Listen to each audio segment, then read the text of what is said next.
What you're about to hear will make you think twice about every cruise vacation you've ever planned. Welcome back to Mr. Nightveil, the only channel that brings you true horror stories that have been researched, verified, and documented. I'm your host, and tonight we're setting sail with America's cruise industry into their worst nightmares. Every single year, over 15 million Americans board cruise ships from ports like Miami, Fort Lauderdale, and New York, trusting their lives to massive vessels navigating America's coastal waters and beyond. They encounter situations the rest of us never will. They face dangers we pray we never meet. And some of them never make it back to American shores.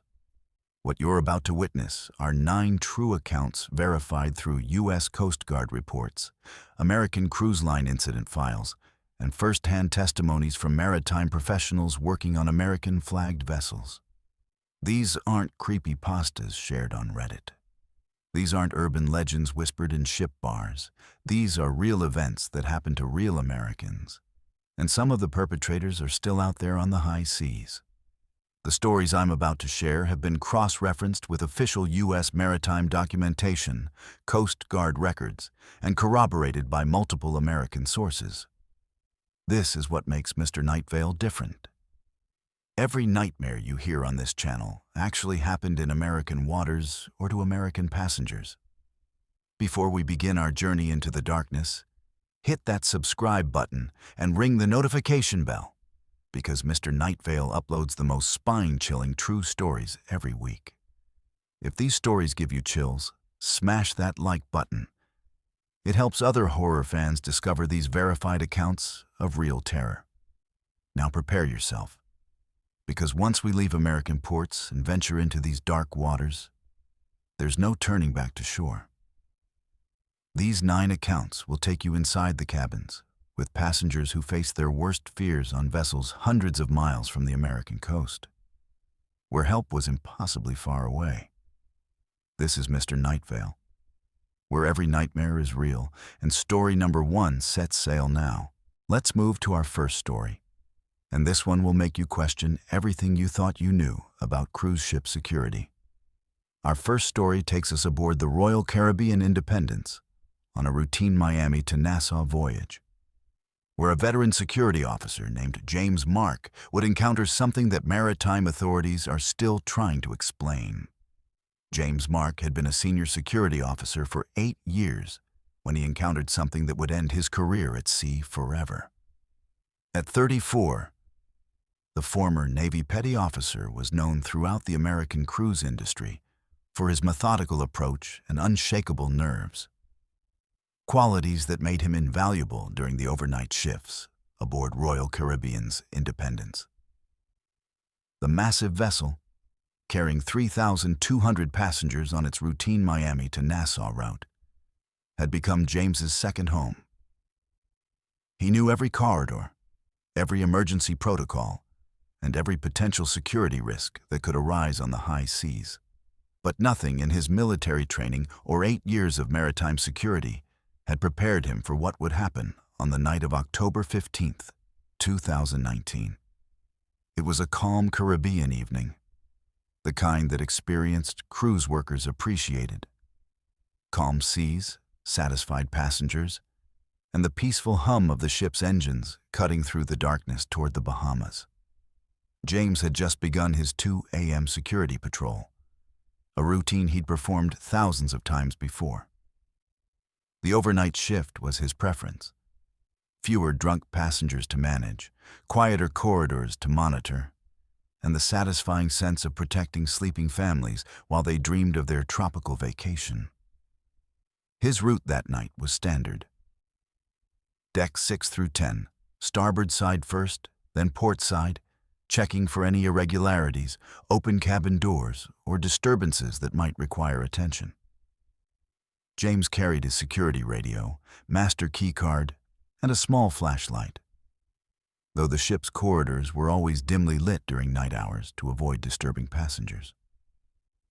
The Independence was one of Royal Caribbean's newer vessels, equipped with state-of-the-art security cameras and monitoring systems that James had helped install during a dry dock renovation 2 years earlier.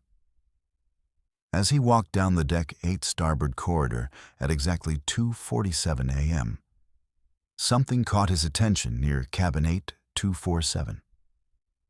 The door was slightly ajar, which was unusual. Passengers rarely left their doors open at night, especially families with children. James approached the cabin quietly, following standard protocol. He knocked gently on the door frame and called out in his professional but friendly tone. "Excuse me, folks. This is ship security. Your cabin door appears to be open. Just want to make sure everything's okay in there." He waited for a response, counting to 10 as his training dictated. Silence. James knocked again, this time a bit louder. "Hello? Security check. Your door's open and we want to ensure your safety." Still nothing. Following maritime safety protocols, James used his master keycard to properly secure the cabin. But as he pushed the door open to check inside, his blood ran cold. The cabin was empty. Not just empty of people, it was completely empty. No luggage, no personal belongings, no clothes in the closets, no toiletries in the bathroom. The beds were made with military precision, as if housekeeping had just finished their work. But according to James's security manifest, this cabin was occupied by the Morrison family. David and Sarah Morrison, both 38, and their 2 children, Emma, 12, and Michael, 9. They had boarded in Miami just 18 hours earlier. James immediately radioed the security office. "Control, this is Mark.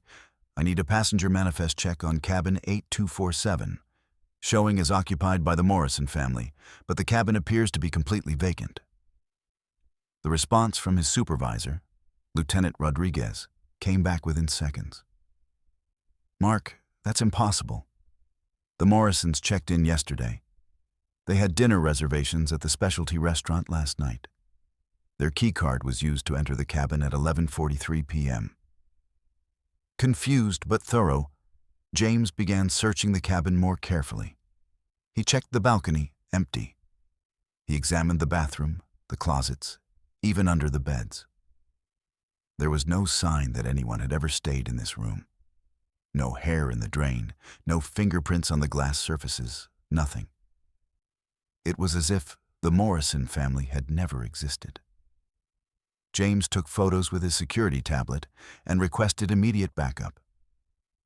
Within minutes, Lieutenant Rodriguez arrived with the night manager, Patricia Wells. Both examined the cabin with growing bewilderment. Patricia pulled up the computer records on her tablet. "This is impossible," she muttered. "The Morrisons' account shows active charges from yesterday. They bought drinks at the pool bar, attended the evening show, and charged room service at 10:30 p.m. But look at this." She showed them the room service record. It showed a delivery to cabin 8247 at 10:30 p.m., but the crew member who delivered it was listed as employee number 0000, a designation that didn't exist in their system. Lieutenant Rodriguez made the call that would change everything. "We need to review the security footage immediately." The 3 of them headed to the security office on Deck 3, where multiple monitors displayed feeds from over 300 cameras throughout the ship. Rodriguez pulled up the footage from the corridor outside cabin 8247, starting from when the ship departed Miami. What they saw defied all logic.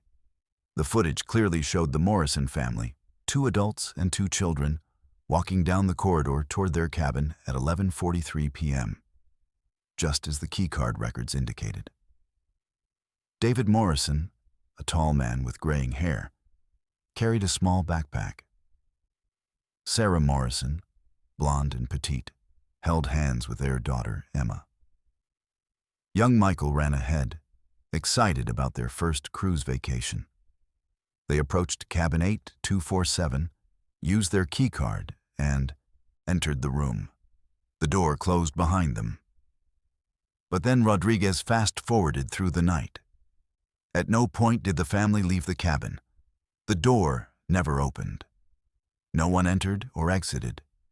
Yet when James had investigated at 2:47 a.m., the cabin was completely empty.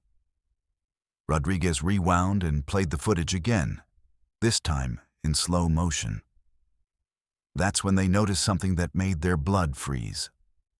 At exactly 3:33 a.m., 14 minutes after James had found the empty cabin, the security cameras showed the Morrison family walking down the same corridor again. Same clothes, same positions, same movements. David with his backpack, Sarah holding Emma's hand, Michael running ahead. They approached cabin 8247, used their keycard, and entered the room. The timestamp was clearly visible, 3:33:14 a.m. "That's impossible," James whispered. "I was in that corridor at 3:33. There was no one there. I would have seen them." But the camera footage was crystal clear. Patricia checked the keycard logs again. Sure enough, there was a second entry recorded for the Morrison family at 3:33:14 a.m., 14 minutes after James had already secured their empty cabin. Rodriguez immediately pulled up additional camera angles from different corridors on Deck 8. What they discovered sent chills down their spines. At 3:33 a.m., the Morrison family appeared simultaneously on 5 different cameras throughout the ship. Camera 8A showed them entering their cabin. Camera 8C showed them walking toward the elevators. Camera 6B showed them in the main dining room. Camera 10F showed them on the upper deck near the pools. Camera 4D showed them in the gift shop area. All at exactly the same time. All with the same timestamp. All showing the same family in the same clothes, moving with the same behaviors. James Mark, a man who had served in naval intelligence and had 8 years of security experience, found himself staring at footage that violated every law of physics he understood. Lieutenant Rodriguez sealed the security office and immediately contacted the ship's captain, Captain Harrison, who arrived within 10 minutes. After reviewing the footage himself, Captain Harrison made a decision that would haunt James for the rest of his life. "This footage is classified. No one speaks about this incident outside this room. We're going to conduct a full investigation. But until then, this information does not leave this office." The investigation that followed was swift and thorough. The Coast Guard was contacted, but only Captain Harrison spoke with them. The Morrison family was listed as having disembarked early due to a family emergency in the official ship's log. Their cabin was sealed and underwent extensive forensic examination by a team that arrived via helicopter the next morning. James was told that specialists from the Department of Homeland Security were involved, but he never saw their credentials. 3 days later, James Mark was informed that he was being transferred to shore duty for his own well-being and the security of the investigation. He was offered a full pension package and a generous severance bonus, with the condition that he sign a comprehensive non-disclosure agreement. The terms were clear. He would never discuss the Morrison family incident with anyone. Not his wife, not his friends, not other maritime professionals, not the media. James accepted the package, but the incident destroyed his sleep and his peace of mind. He would wake up at 3:33 a.m. every night for months afterward, checking his clock obsessively. He began researching maritime disappearances and found disturbing patterns of similar incidents that had been quietly buried by cruise lines over the decades. Families who vanished without explanation, security footage that showed impossible scenarios, crew members who were transferred or silenced after witnessing unexplainable events. To this day, James Mark lives in a small coastal town in North Carolina, working as a security consultant for local businesses. He still wakes up at 3:33 a.m. He has never set foot on another cruise ship. And sometimes, late at night, He finds himself checking online passenger manifests for the names David, Sarah, Emma, and Michael Morrison, wondering if they're still out there somewhere, trapped in an endless loop of boarding and disappearing from cruise ships around the world. The Royal Caribbean Independence continues to sail its Miami to Nassau route. Cabin 8247 is still available for booking, though housekeeping staff report that it requires cleaning more frequently than other cabins.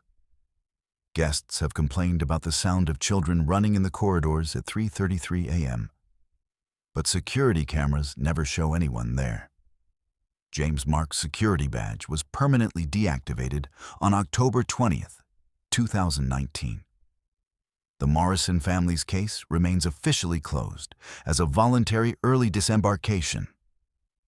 But somewhere in the classified files of maritime security, their story continues to haunt the investigators who know the truth about what really happens in the dark waters between Miami and Nassau. Let's move to our second story, and this one will make you question everything you thought you knew about cruise ship food safety. Our second story takes us into the heart of every cruise ship, the kitchen. This one happened aboard the Norwegian Getaway, where an executive chef would witness something that would end her career in the maritime industry forever. Isabella Santos had spent 6 years perfecting her craft in the high-pressure environment of cruise ship kitchens before she was promoted to executive chef aboard the Norwegian Getaway. At 29, she was one of the youngest executive chefs in the American cruise industry, responsible for preparing over 15,000 meals daily for passengers and crew during the ship's 7-day Caribbean loop from Miami. Her kitchen operated like a military unit, precise, efficient, and absolutely sterile. Isabella had built her reputation on maintaining the highest food safety standards, never having a single health code violation in her entire maritime career. The Norwegian Getaway was a massive vessel, one of Norwegian Cruise Line's flagship ships, carrying 4,000 passengers and 1,600 crew members through the crystal-clear waters of the Caribbean. Isabella's main galley was located on Deck 2, a sprawling operation that included 12 separate cooking stations, 4 industrial refrigeration units, and enough storage space to feed a small city. Every surface was stainless steel, every procedure was documented, and every ingredient was tracked from delivery to plate with military precision. But on the morning of March 8, 2021, Isabella's perfect system would encounter something that would challenge everything she thought she knew about food safety. It began at 4:30 a.m., 2 hours before breakfast service, when Isabella arrived for her daily inspection of the overnight food preparation. The night shift had prepared the base ingredients for the morning buffet: fresh fruits, pastries, eggs, and bacon for over 4,000 hungry passengers who would begin arriving at the Windjammer Cafe in just 3 hours. Isabella's routine was methodical and thorough. She checked temperatures in all refrigeration units, examined the cleanliness of prep surfaces, and reviewed the overnight logs completed by her night shift supervisor, Carlos Martinez. Everything appeared normal. Temperatures were within safe ranges, surfaces were sanitized, and all protocols had been followed to the letter. She even spot-checked several food items with her digital thermometer, a habit that had served her well throughout her career. At 5:15 a.m., Isabella began coordinating with her breakfast team as they arrived for their shifts. Miguel Rodriguez, her sous chef, took charge of the egg station. Elena Vasquez began preparing the fresh fruit displays. Antonio Silva started the industrial ovens for pastries and bacon. The kitchen hummed with familiar efficiency as Isabella's well-trained team executed their morning routine with precision. By 6:45 a.m., the Windjammer Cafe opened its doors to early rising passengers, and Isabella watched through the galley windows as families began filling their plates with the breakfast offerings her team had prepared. She felt the familiar satisfaction of seeing passengers enjoy fresh, safe food prepared under her supervision. The morning progressed normally until 8:23 a.m., when Isabella received the first call that would change her life forever. "Chef Santos, this is Dr. Patricia Williams from the medical center. We have a passenger here with severe food poisoning symptoms. She's asking specifically about your breakfast service." Isabella's heart sank. Food poisoning was every cruise chef's nightmare, but she was confident in her procedures. She immediately began mentally reviewing every step of that morning's preparation. By 8:45 a.m., 3 more passengers had reported to the medical center with identical symptoms: severe nausea, vomiting, and disorientation. By 9:30 a.m., the number had jumped to 12. By 10:15 a.m., over 50 passengers were experiencing symptoms that Dr. Williams described as unlike anything I've seen in 15 years of cruise ship medicine. Isabella immediately ordered a complete halt to breakfast service and began working with Dr. Williams to identify the source of contamination. They collected samples from every food item served that morning: eggs, bacon, fruit, pastries, beverages, even the water used for cooking. Everything was sent to the ship's laboratory for immediate testing, while Isabella reviewed security footage from the kitchen to identify any possible contamination points. But the test results that came back at 2 p.m. defied all logic. Every food sample tested completely negative for bacteria, viruses, toxins, or any known contaminant. The water was clean. The temperatures had been maintained properly. There was no scientific explanation for why over 200 passengers were now suffering from identical food poisoning symptoms. Dr. Williams was baffled. "Isabella, I've tested everything twice. Your food is completely safe according to every test we can run. But these passengers are definitely sick, and they all ate from your breakfast service. The symptoms are unlike anything in medical literature. They're experiencing hallucinations, speaking in languages they've never learned, and several have reported identical visions of being underwater." Desperate for answers, Isabella spent that evening reviewing the security footage from the kitchen more carefully. The Norwegian Getaways galley was monitored by 8 high-definition cameras that recorded every angle of food preparation. Isabella had watched this footage hundreds of times during routine reviews. But now she was searching for any anomaly, any contamination point that might explain the impossible situation. That's when she saw them. At 3:47 a.m., 43 minutes before Isabella had arrived for her morning inspection, the security footage showed figures moving through her kitchen. But these weren't crew members. Isabella knew every person authorized to be in the galley, and these figures weren't in the ship's personnel database. They moved through the kitchen with purpose, handling food preparation areas, touching surfaces, and working with ingredients. The figures appeared to be wearing kitchen uniforms, but their faces were obscured by what looked like severe burns or disfigurement. They moved with an odd, synchronized precision, as if following a choreographed routine. Most disturbing was that they seemed to be preparing food using ingredients and equipment that wasn't visible on camera. Their hands moved as if manipulating objects that the security system couldn't capture.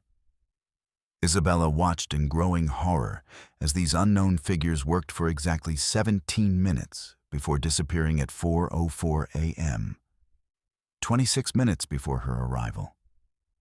The timestamp was clearly visible, and the footage was crystal clear. But according to the ship's security logs, no one had accessed the galley during the night shift except the authorized personnel she had already interviewed. She immediately called Lieutenant Commander Jackson, the ship's head of security, who arrived within minutes to review the footage. Jackson's face went pale as he watched the mysterious figures moving through Isabella's kitchen. "Chef Santos, this is impossible. My security team monitors these corridors continuously. No unauthorized personnel entered this area last night. But I'm looking at clear evidence that someone was here." Jackson pulled up additional security footage from the corridors leading to the galley. Every entrance was monitored by multiple cameras, and the footage showed no one entering or leaving the kitchen except Isabella's authorized staff. Yet the kitchen cameras clearly showed the mysterious figures working with the food that had made hundreds of passengers violently ill. The investigation that followed was swift and devastating for Isabella's career. The ship's captain, Captain Erik Johansson, immediately contacted Norwegian Cruise Line headquarters and the Coast Guard. Within hours, a team of investigators arrived via helicopter, including specialists from the Centers for Disease Control and maritime security experts whose credentials Isabella was never allowed to see. The investigators interviewed Isabella extensively, focusing on her security clearance, her procedures, and her mental state.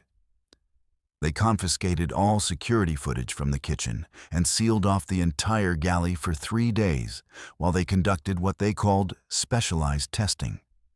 Isabella was temporarily assigned to work in the crew dining facility while the investigation continued. On the 4th day, Isabella was called to a meeting with Captain Johansson, the lead investigator, and Norwegian Cruise Line's legal representative. The meeting was brief and devastating. Chef Santos, our investigation has determined that there was a breakdown in food safety protocols during the March 8th breakfast service. While we cannot determine the exact source of contamination, as executive chef, you bear responsibility for this incident. Isabella protested, showing them her documented procedures, her temperature logs, and her spotless safety record. But the investigators' response chilled her to the bone. Chef Santos, our technical analysis of the security footage has determined that it contains corrupted data that cannot be used as evidence. The footage you believe shows unauthorized personnel has been classified as a digital malfunction. The settlement offer came the next day, a full severance package, positive references for future employment, and a comprehensive non-disclosure agreement. The terms were clear. Isabella would never discuss the March 8th incident with anyone, including other maritime professionals, the media, or food safety investigators. In return, she would receive 6 months' salary, and Norwegian Cruise Line would not contest any unemployment claims. Isabella reluctantly signed the agreement, but the incident destroyed her confidence and her career. She found herself unable to work in commercial kitchens, constantly questioning every procedure and jumping at unexpected sounds. The hallucinations reported by the passengers haunted her dreams. She would wake up feeling as if she were underwater, struggling to breathe. After 6 months of unsuccessful job searches, Isabella opened a small cafe in her hometown of San Antonio, Texas. But even there, she found herself obsessively checking security cameras and food temperatures. She installed 4 cameras in her tiny kitchen and reviews the footage every morning before opening, searching for any sign of the mysterious figures that ended her cruise ship career. Isabella still follows cruise ship food safety news obsessively and has discovered a disturbing pattern of similar incidents across the industry. Unexplained food poisoning outbreaks with no identifiable source, security footage showing impossible scenarios, and executive chefs who suddenly leave the maritime industry after signing non-disclosure agreements. The Norwegian Getaway continues its Caribbean roots with a new executive chef. The galley where Isabella worked has been completely renovated with new equipment and additional security cameras. Passengers still enjoy the breakfast buffet at the Windjammer Cafe, unaware that the kitchen they depend on was once the scene of an incident that maritime authorities have classified as unexplainable equipment malfunction. Isabella Santos still checks her watch every morning at 3:47 a.m., remembering the timestamp when everything changed. She has never set foot on another cruise ship, and sometimes, late at night in her small cafe kitchen, she finds herself checking the security footage one more time just to make sure she's working alone. Let's move to our third story, and this one will chill you to the bone. Our third story takes us deep into the engine room of the Carnival Vista, where a chief engineer experienced something that defies all mechanical explanation.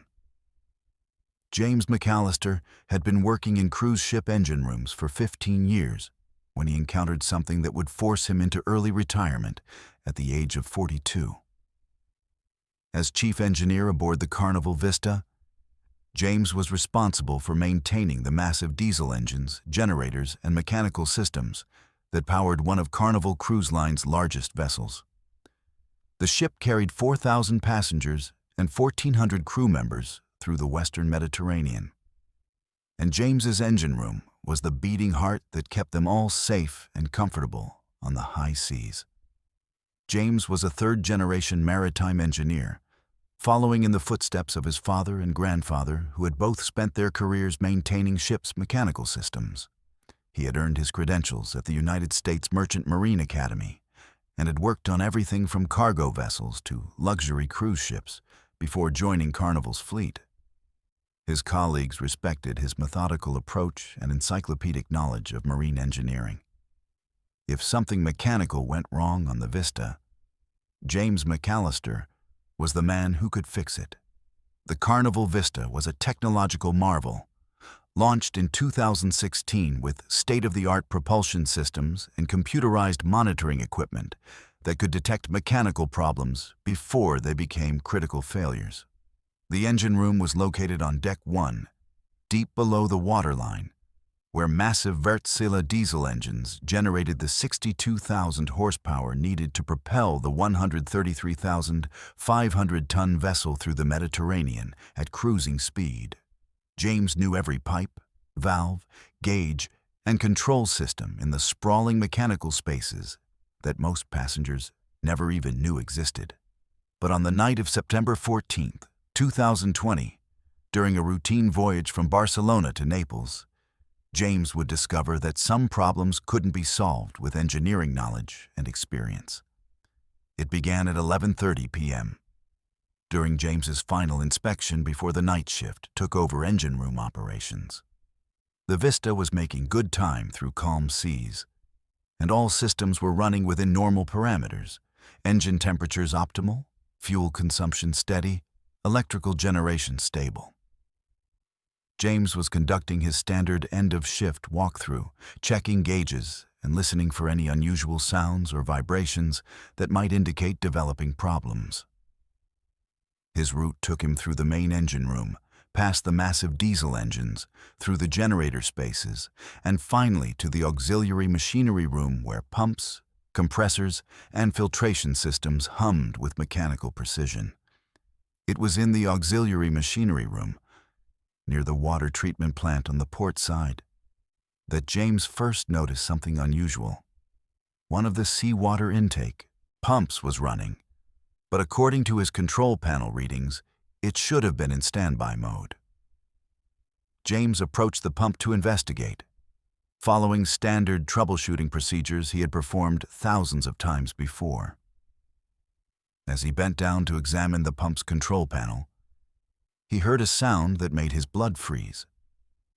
The unmistakable groan of metal under stress, followed by a sharp mechanical failure. James looked up just in time to see a massive section of overhead piping break free from its mounting brackets and crash down toward him. James dove to the side, but the falling pipe assembly caught his left leg, pinning him against the pump housing. The pain was immediate and excruciating. He could feel that his leg was broken in at least 2 places. But worse than the physical pain was the realization that he was trapped in a space where the night shift wouldn't begin their rounds for another 45 minutes. James tried to use his radio to call for help, but the massive metal piping was interfering with the signal.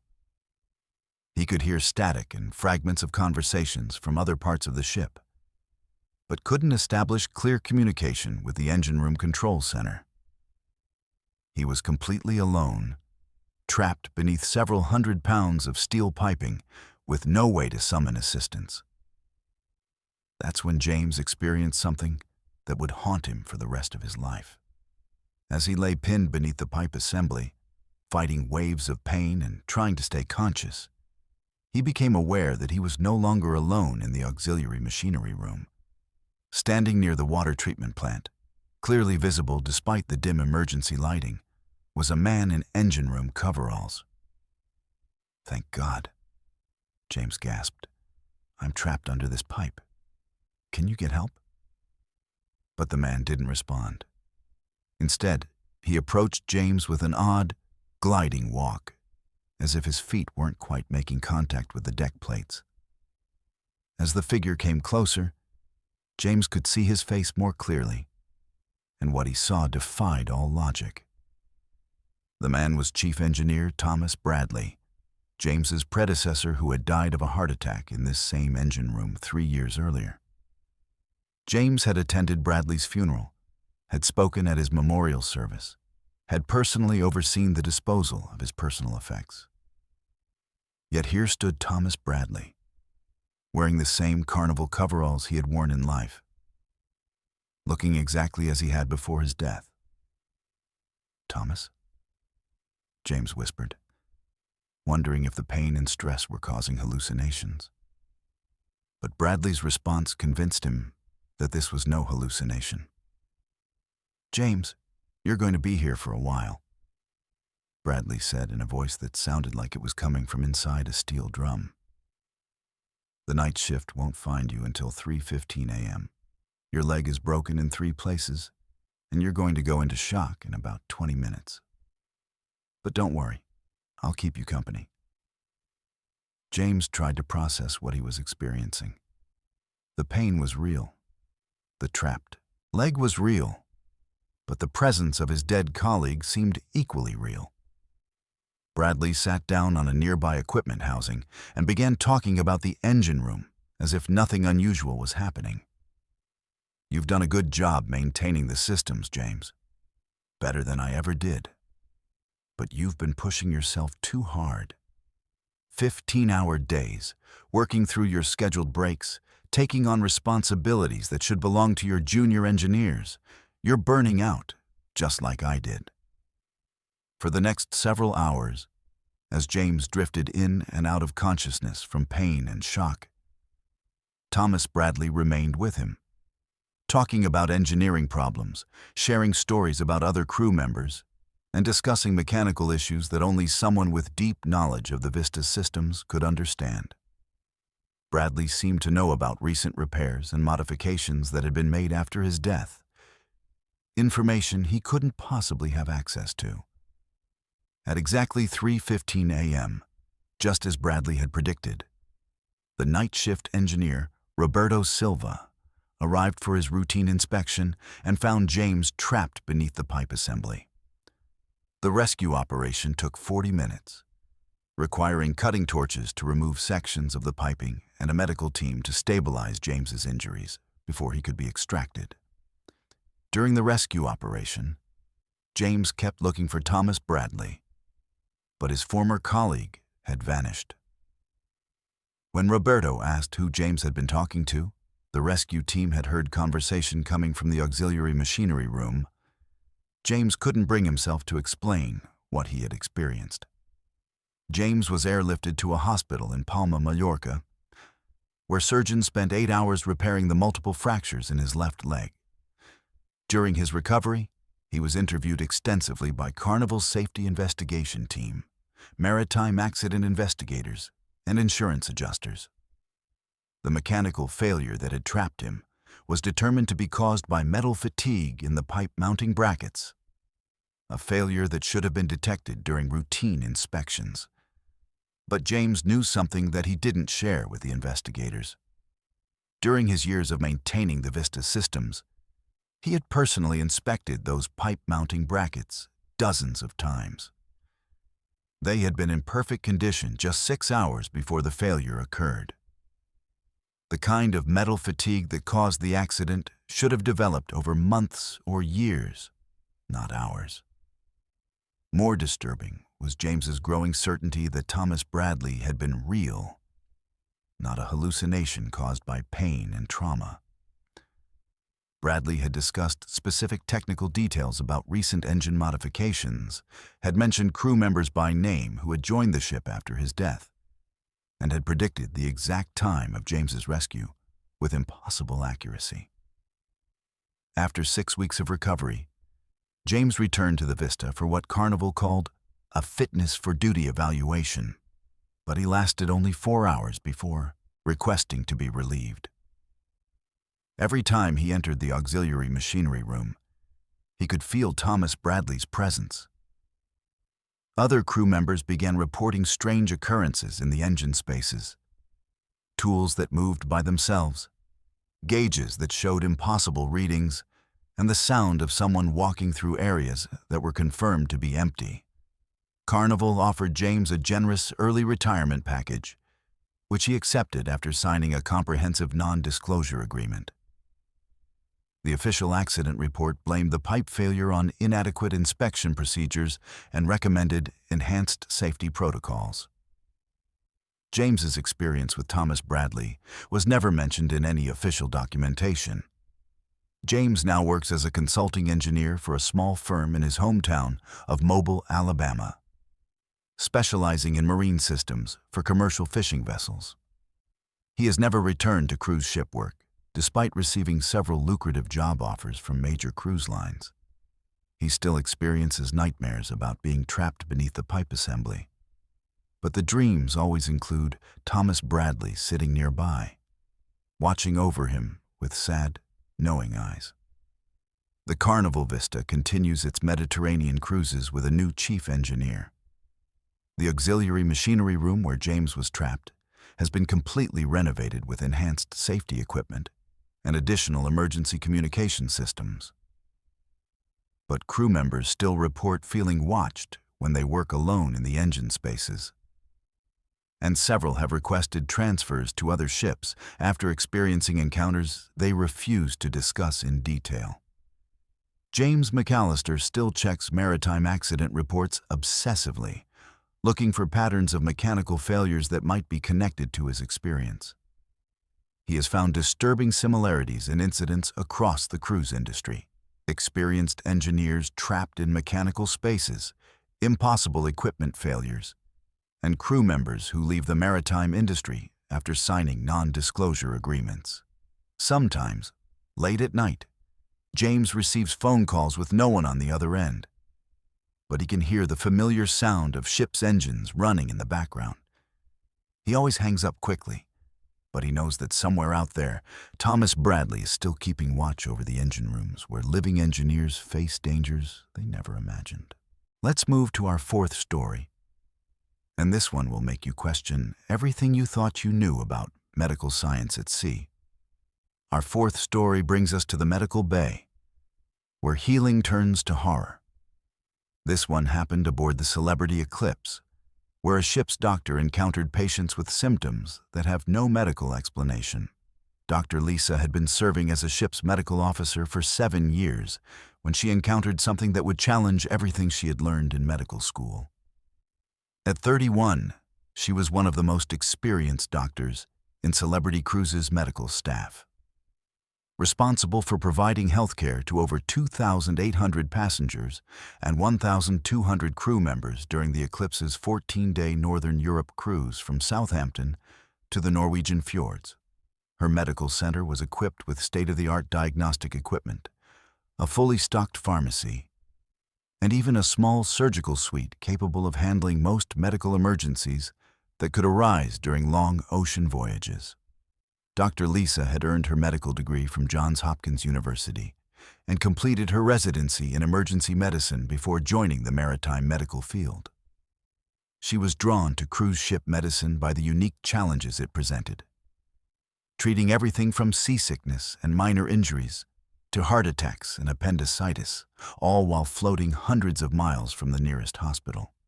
Her colleagues respected her diagnostic skills and calm demeanor under pressure, qualities that had served her well during countless medical emergencies at sea.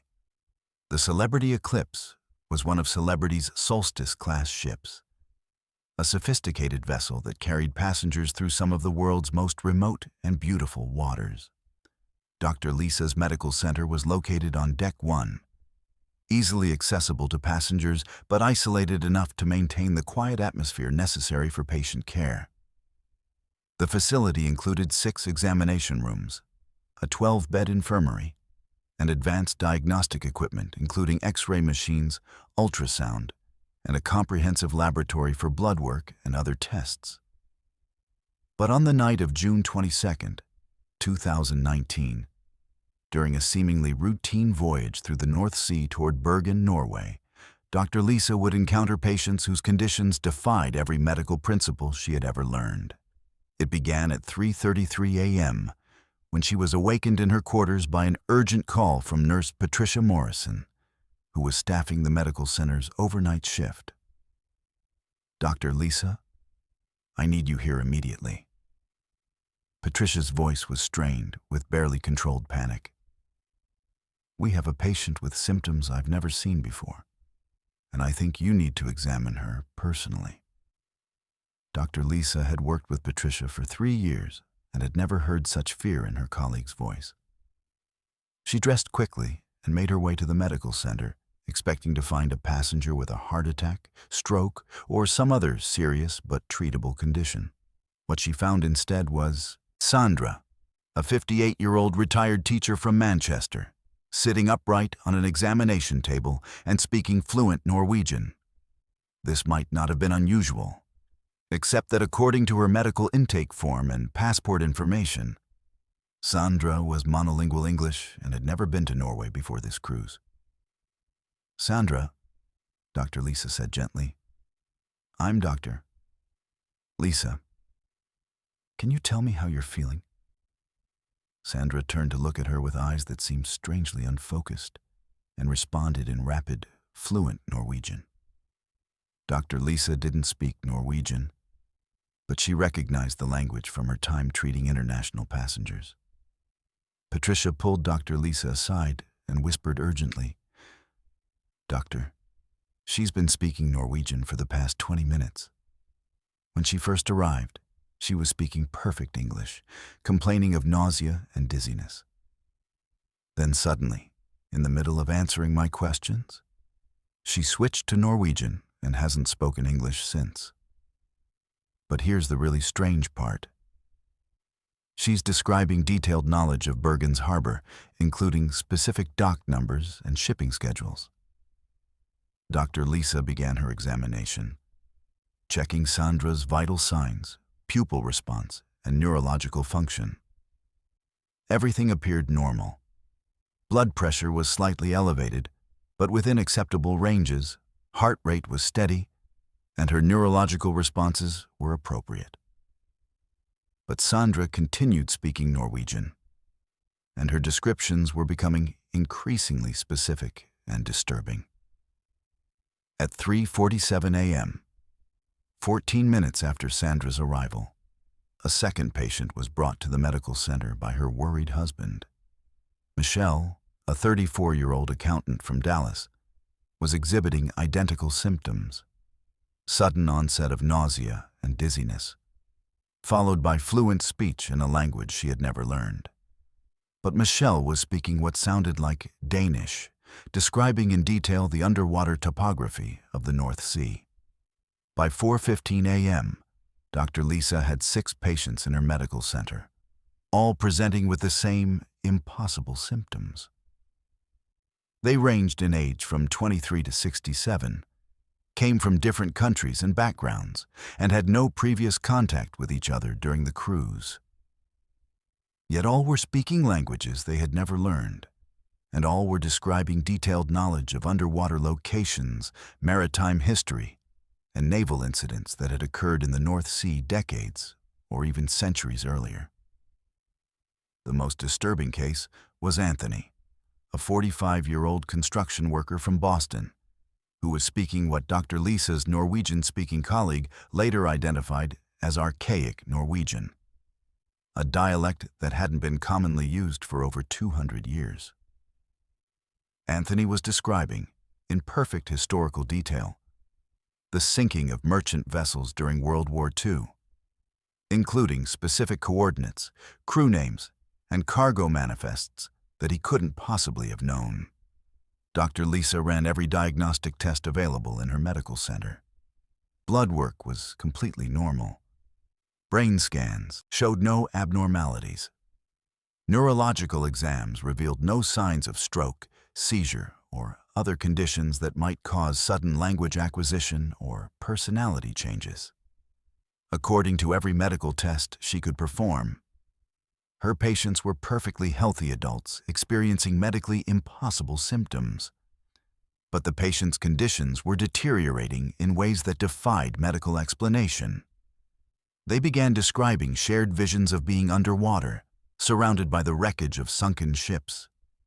They spoke of crew members who had died decades earlier, as if they were present in the medical center. Most disturbing was their synchronous behavior. All 6 patients would suddenly turn their heads in the same direction, respond to voices that no one else could hear, and describe identical underwater scenes with perfect accuracy. At 5:30 a.m., Dr. Lisa made the decision that would end her cruise ship career. She contacted Captain Robert Morrison and requested immediate helicopter evacuation for all 6 patients. "Captain, I have 6 passengers experiencing symptoms that I cannot diagnose or treat with shipboard resources. They need immediate psychiatric evaluation and advanced neurological testing." Captain Morrison arrived at the medical center within minutes and was visibly shaken by what he observed. The 6 patients were sitting in perfect synchronization, their heads tilted at identical angles, speaking in different ancient languages, but clearly responding to the same unheard conversations. When the captain entered the room, all 6 patients turned to look at him simultaneously and spoke in unison, each in their different acquired language, but clearly saying the same thing. Dr. Lisa's Norwegian colleague translated. "They're all saying, 'Welcome aboard, Captain. We've been waiting for you to join us in the deep waters.'" Captain Morrison immediately ordered the ship to change course toward the nearest port with helicopter medical evacuation capabilities. The helicopter evacuation was arranged for dawn, but during the 3 hours it took to reach the evacuation point, Dr. Lisa documented behavior that challenged her understanding of human consciousness. The patients began drawing identical maps of the ocean floor, showing shipwreck locations with remarkable accuracy. They described the final moments of maritime disasters with details that matched historical records held in maritime museums. Most unsettling was their apparent awareness of each other's thoughts. They would complete each other's sentences despite speaking different languages. When the helicopter medical team arrived, they included specialists that Dr. Lisa had never seen before, psychiatrists and neurologists whose credentials she wasn't allowed to examine. The patients were sedated and evacuated without explanation, and Dr. Lisa was ordered to seal their medical records pending a specialized investigation. The investigation that followed was swift and comprehensive. Dr. Lisa was interviewed extensively by Celebrity Cruises' medical director, maritime safety investigators, and specialists from what she was told were international health organizations. They focused on her diagnostic procedures, her mental state, and her interpretation of the patient's symptoms. On the 3rd day of investigation, Dr. Lisa was informed that her 6 patients had been diagnosed with acute stress-induced psychosis with xenoglossia characteristics, a condition she had never encountered in medical literature. The specialists explained that the patients had experienced a shared psychotic episode triggered by the maritime environment, and that their apparent language abilities were actually elaborate confabulation rather than true linguistic knowledge. Dr. Lisa protested, showing the investigators her detailed documentation of the patient's accurate historical knowledge and synchronized behavior. But the lead investigator's response ended her career. "Dr. Lisa, our analysis indicates that you may have experienced contamination bias. interpreting random vocalizations as meaningful language due to the stress of treating multiple psychiatric patients simultaneously. Celebrity Cruises offered Dr. Lisa a transfer to shore-based medical practice with full benefits and a generous severance package, contingent on signing a comprehensive non-disclosure agreement. The terms prohibited her from discussing the June 22 incident with medical colleagues, research institutions, or maritime health authorities. Dr. Lisa reluctantly accepted the offer and now works in an urgent care clinic in her hometown of Seattle, Washington. But she has never stopped researching xenoglossia, maritime psychology, and unexplained group psychological phenomena.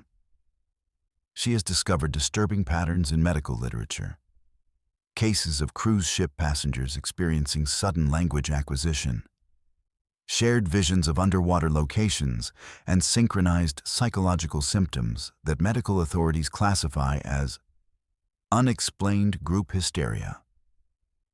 The celebrity eclipse continues its Northern Europe roots with a new medical officer. The medical center where Dr. Lisa treated her impossible patients has been equipped with additional psychiatric medication and enhanced communication equipment for emergency psychological interventions. But crew members report that passengers still occasionally arrive at the medical center speaking languages they've never learned. And the ship's Norwegian translators have been quietly briefed on archaic maritime terminology. Dr. Lisa still follows maritime medical journals obsessively, searching for similar cases and hoping to find other medical professionals who have witnessed unexplainable patient symptoms at sea.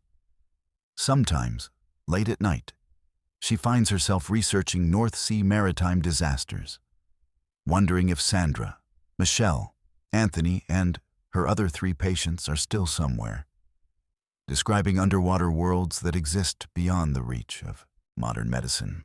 Let's move to our 5th story, and this one will make you never want to leave your cabin.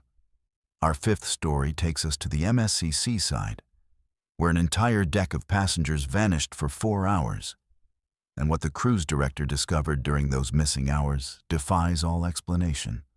Captain Robert Anderson had been working as a cruise director for 20 years when he encountered something that would make him question the very nature of reality. At 48, he was one of the most experienced entertainment coordinators in the American cruise industry, responsible for managing activities and passenger services aboard the MSC Seaside during its 7-day Eastern Caribbean voyage from Miami. With over 4,100 passengers and 1,413 crew members, the Seaside was one of MSC's flagship vessels, and Robert's job was to ensure that every guest had the vacation experience they had paid for. Robert had started his maritime career as a junior entertainment coordinator on smaller ships before working his way up through the ranks of major cruise lines. He held a degree in hospitality management from Florida International University and had earned certifications in crisis management, crowd control, and passenger safety protocols. His colleagues respected his ability to handle any situation with professionalism and grace. Whether dealing with seasick passengers, organizing large-scale events, or managing the complex logistics of keeping thousands of people entertained during long days at sea.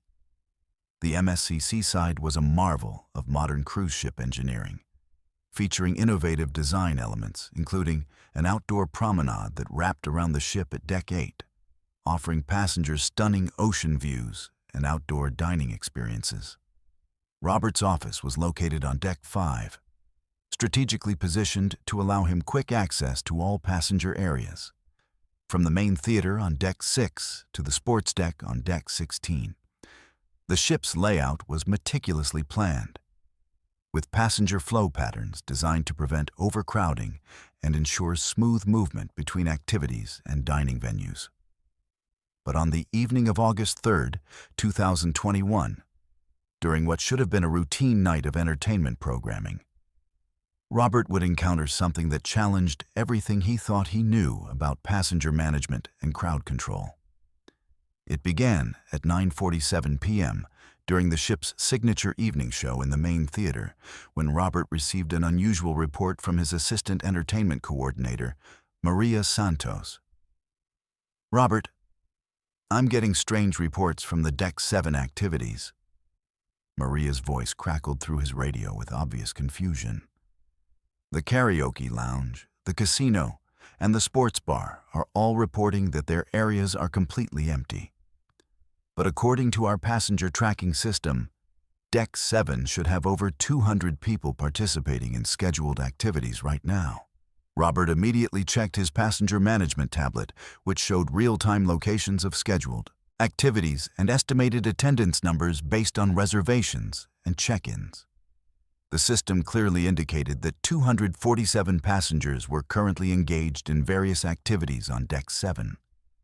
Karaoke night in the Star Lounge, poker tournament in the casino, and the nightly trivia competition in McBride's pub. But Maria's report suggested that all these venues were mysteriously empty. "Maria, double-check the venues personally and get back to me," Robert instructed. But he was already making his way toward Deck 7 to investigate the discrepancy himself.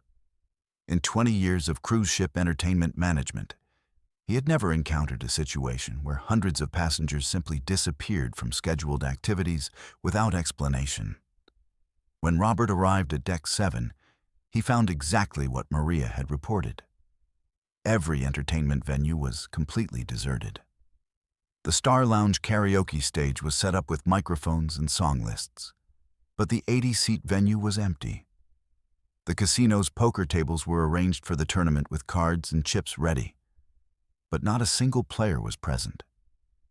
McBride's pub had tables set for trivia night with answer sheets and pencils, but the 60-person capacity room contained only staff members who looked as confused as Robert felt. "Where is everyone?" Robert asked Jennifer Walsh, the karaoke lounge supervisor. "Your reservation system shows 78 people signed up for tonight's karaoke session." Jennifer looked at her tablet with bewilderment. "Mr. Anderson, that's what's so strange. At 9:30, we had a full house. People were singing, ordering drinks, having a great time. Then at exactly 9:47, I went to the back room to get more song request forms, and when I came back 30 seconds later, everyone was gone. Drinks were still on tables, some still full and warm. Personal items were left behind, phones, purses, jackets. It's like they all vanished simultaneously." Robert examined the evidence Jennifer was describing. Indeed, the lounge was filled with the detritus of interrupted activities. Half-finished cocktails, warm plates of food, personal belongings scattered on tables and chairs. It looked as if people had simply vanished mid-activity, leaving everything behind. The same pattern was repeated throughout all of Deck 7's entertainment venues. At the casino, poker chips were still stacked in playing positions, cards were face-up mid-hand, and ashtrays contained cigarettes that were still smoldering. Casino supervisor David Kim showed Robert the electronic records from the gaming tables. "Look at this, Mr. Anderson. The timestamps show active play until 9:47 p.m. exactly. Then suddenly all the electronic gaming positions show player absent simultaneously. But players left personal items, drinks, even cash on the tables." Robert's confusion deepened as he reviewed the ship's passenger tracking system more carefully. The MSC Seaside used advanced keycard technology that recorded passenger movements throughout the ship.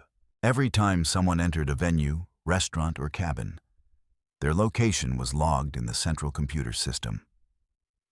According to these records, all 247 missing passengers had entered Deck 7 venues between 8:30 and 9:30 p.m., but there were no records of them leaving. "This is impossible," Robert muttered as he studied the data. "The system shows they're still here, but they're obviously not here. Run a complete passenger manifest check, contact guest services, and have them ping all the missing key cards to see where these people are now."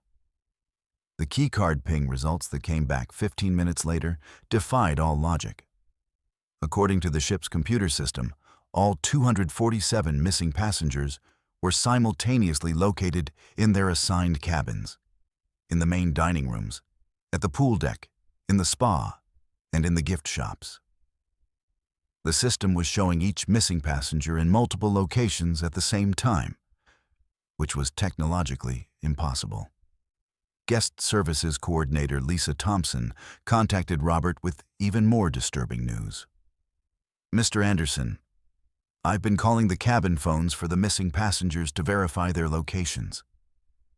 Here's what's really strange. They're all answering their phones, they all sound completely normal, and they all claim they never left their cabins tonight. But their keycards show clear entry into Deck 7 venues, and their assigned dining reservations show they had dinner in restaurants 2 hours ago." Robert decided to personally visit some of the missing passengers in their cabins to resolve the impossible situation. He started with Cabin 8247, assigned to the Mitchell family, David and Sarah Mitchell with their 2 teenage children, who had been registered for the karaoke session. When Robert knocked on their cabin door, David Mitchell answered immediately. "Good evening, Mr. Anderson," David said with a friendly smile. "Is everything all right? We've been in our cabin all evening watching movies with the kids." But when Robert looked past David into the cabin, he could see Sarah and their 2 children sitting on the couch, all wearing the same clothes they had been photographed wearing at dinner just 2 hours earlier. They looked exactly as they should, but something in their eyes seemed distant and unfocused.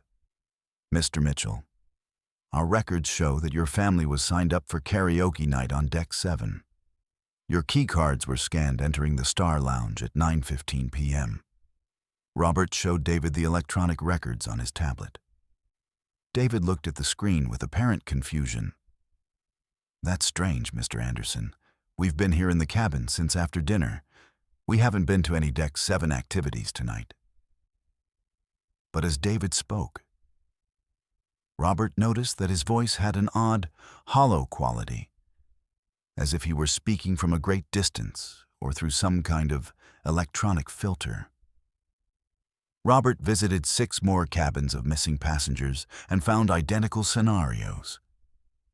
Families and individuals who claimed they had been in their cabins all evening, but who had clearly been participating in Deck 7 activities just hours earlier. All of them showed the same distant, unfocused expression in their eyes, and all spoke with that same hollow, distant quality in their voices. At 1:33 a.m., 4 hours after the initial disappearance, Robert received a call that changed everything. "Mr. Anderson, this is security," came the voice of Lieutenant Rodriguez. "We have a situation on Deck 7. You need to get here immediately." When Robert arrived at Deck 7, he found all 247 missing passengers exactly where they had been 4 hours earlier, sitting in the karaoke lounge, playing poker in the casino, participating in trivia night at the pub. They were in the same positions, wearing the same clothes, and engaging in the same activities as if nothing had happened. But their drinks were fresh, their food was hot, and they acted as if no time had passed at all. Robert approached the Mitchell family in the karaoke lounge. "David, didn't I just speak with you in your cabin an hour ago?" David looked at Robert with bright, focused eyes, completely different from the distant expression Robert had seen in the cabin. "Mr. Anderson, we've been at karaoke all evening. This is our first time talking to you tonight. Sarah just finished singing her favorite song, and the kids are about to do a duet. We haven't left this lounge since we arrived at 9:15. The investigation that followed involved ship security, MSC corporate headquarters, and maritime safety experts whose credentials Robert was never allowed to examine. The security footage from Deck 7 showed the passengers disappearing at exactly 9:47 p.m., One moment they were there, the next moment the venues were empty. But the footage also showed them reappearing at exactly 1:33 a.m. in the same positions, as if they had never left. Most disturbing was the discovery that during the 4 missing hours, the ship's clocks throughout Deck 7 had stopped at 9:47 p.m., while clocks on every other deck had continued running normally. When the passengers reappeared, the Deck 7 clocks resumed from 9:47 p.m., creating a 4-hour time discrepancy that technical experts declared impossible with current chronometer technology. Robert was offered early retirement with full benefits and a comprehensive non-disclosure agreement. The terms prohibited him from discussing the August 3rd incident with other maritime professionals, passengers, or media outlets. The official incident report blamed the discrepancy on simultaneous technical malfunctions in passenger tracking and timekeeping systems. Robert now works as an event coordinator for a luxury resort in Key Largo, Florida. But he has never returned to cruise ship work. He still wakes up at 9:47 p.m. whenever he falls asleep before that time. And he obsessively checks his watch during that exact minute every night. He has researched similar incidents across the cruise industry and found disturbing patterns of passengers who disappear and reappear with no memory of missing time. The MSC Seaside continues its Caribbean routes with a new cruise director. Deck 7 entertainment venues operate normally, but staff members report that all the clocks in those areas require frequent resynchronization with the ship's master chronometer. Passengers still enjoy karaoke, casino games, and trivia nights, unaware that they are participating in activities in spaces where time itself once stopped for 4 impossible hours. Robert Anderson still checks passenger manifests obsessively and has developed an irrational fear of the time 9:47. He refuses to schedule any events that might run past that time, and sometimes, late at night, he finds himself calling the MSC Seaside's guest services line just to make sure all the passengers are accounted for and that time is moving normally aboard the ship where he lost 4 hours of his life to something that maritime authorities insist never happened. Let's move to our 6th story. And this one will make you question the safety procedures you trust with your life. Our 6th story takes us to what should be the safest part of any cruise: the lifeboat drill. This one happened aboard the Allure of the Seas, where a routine safety exercise became a nightmare that passengers still refused to discuss. Elena Petrov had been working as a safety officer for 4 years when she encountered something that would force her to completely change careers at the age of 26. As a certified maritime safety specialist aboard Royal Caribbean's Allure of the Seas, Elena was responsible for conducting mandatory lifeboat drills and ensuring that all 5,400 passengers could be safely evacuated in case of emergency. Her expertise in maritime safety protocols had been developed through rigorous training at the International Maritime Organization and years of practical experience managing crowd control during emergency procedures on some of the world's largest cruise ships. Elena was fluent in English, Spanish, and Russian, making her invaluable for communicating safety procedures to the diverse international passenger base that traveled on Royal Caribbean's flagship vessels. She held advanced certifications in maritime emergency response, crowd psychology, and evacuation procedures, and had successfully managed over 200 lifeboat drills without a single safety incident. Her colleagues respected her meticulous attention to detail and her ability to keep passengers calm and focused during what many considered the most boring part of their cruise vacation. The Allure of the Seas was one of the largest passenger ships ever built, a floating city capable of carrying over 6,000 passengers and 2,300 crew members across the Western Caribbean, from Fort Lauderdale to destinations including Jamaica, Mexico, and Honduras. Elena's safety station was located on Deck 4. where she coordinated with other safety officers to manage the complex logistics of gathering thousands of passengers at their assigned muster stations and ensuring they understood the procedures for boarding lifeboats in case of a real emergency. But on the morning of November 12th, 2020, during what should have been a routine mandatory safety drill on the second day of the cruise, Elena would encounter something that challenged everything she thought she knew about maritime safety and emergency procedures. It began at 11 a.m., when the ship's general alarm sounded for the scheduled lifeboat drill, and Elena took her position at muster station 4C to guide approximately 500 passengers through the safety demonstration. The drill proceeded normally for the first 15 minutes. Elena delivered her standard safety presentation in 3 languages, explaining the location of life jackets, the route to lifeboat stations, and the procedures passengers should follow in case of a real emergency. The passengers, a mix of families, couples, and solo travelers from various countries, listened with the typical mixture of attention and boredom that Elena had come to expect during these mandatory presentations. At 11:17 a.m., Elena began the practical portion of the drill, which involved showing passengers how to properly put on life jackets and demonstrating the signals they would hear during a real emergency evacuation. But when she gave the signal for passengers to practice moving toward their assigned lifeboat station, something went terribly wrong. Instead of the controlled, supervised movement that Elena had orchestrated hundreds of times before, the passengers began walking toward the lifeboats with an odd, synchronized precision that she had never seen during previous drills.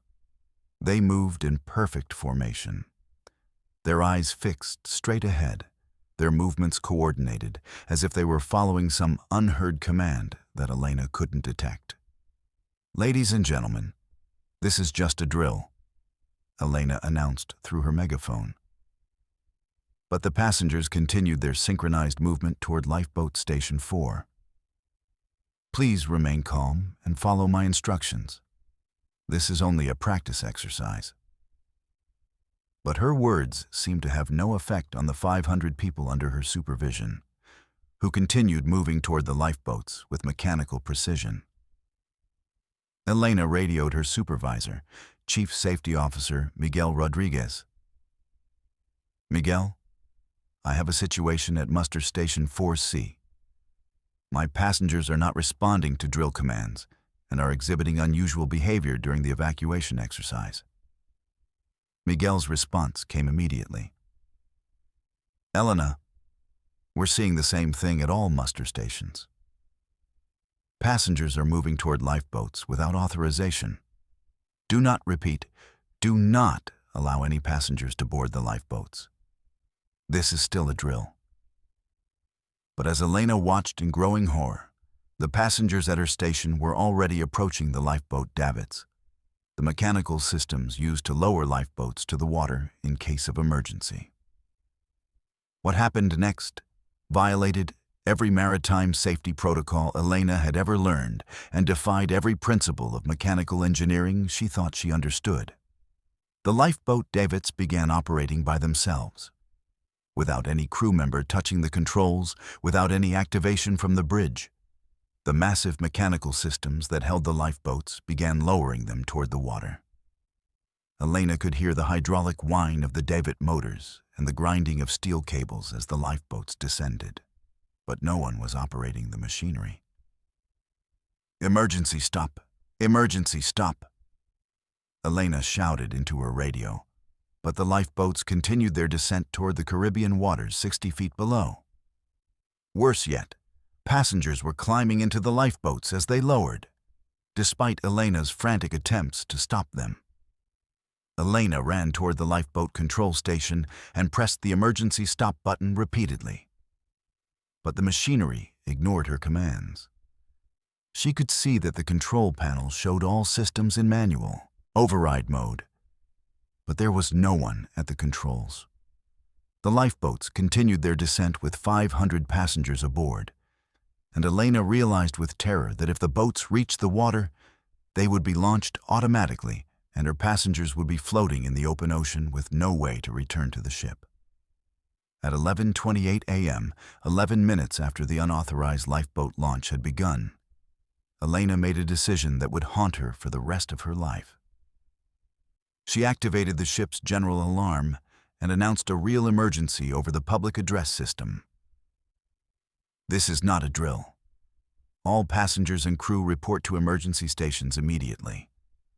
We have an unauthorized lifeboat deployment in progress." The response from the ship's bridge was immediate and terrifying. Captain James Sullivan's voice came over Elena's radio with barely controlled panic. "Elena, what's your status?" "We're showing 4 lifeboats in the water with passengers aboard. But our systems indicate that no lifeboats have been launched. Our instruments are showing impossible readings." Elena looked over the rail and confirmed Captain Sullivan's worst fears. 4 lifeboats, each carrying approximately 125 passengers from her muster station, were floating in the Caribbean waters below. But according to the ship's monitoring systems, all lifeboats remained securely fastened in their divots. The electronic safety systems showed normal conditions, while Elena was looking directly at evidence of a massive safety failure. "Captain, I have visual confirmation of 4 lifeboats in the water, with approximately 500 passengers aboard. The boats appear to be drifting away from the ship. We need immediate search and rescue operations." Elena's training kicked in as she coordinated with other crew members to attempt a rescue operation for passengers who, according to the ship's computers, were still safely aboard the vessel. But what Elena witnessed during the next 3 hours challenged her understanding of physical reality. The lifeboats floating in the water below appeared to be exact duplicates of the lifeboats that remained attached to the ship. When Elena used binoculars to examine the boats in the water, she could see passengers who appeared to be the same people who were also visible on deck, participating in normal cruise activities. The ship's helicopter was deployed to investigate the lifeboats in the water. But when it reached the coordinates where Elena could clearly see the boats, the pilot reported finding nothing but empty ocean. "Bridge, this is rescue helicopter," came the pilot's confused voice over the radio. "I'm at the coordinates provided, but I see no lifeboats, no passengers, no debris.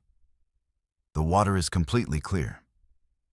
Yet Elena could still see the lifeboats from the ship's deck, drifting further away with passengers who appeared to be waving for help. When she pointed them out to other crew members, some could see them clearly, while others saw nothing but empty ocean.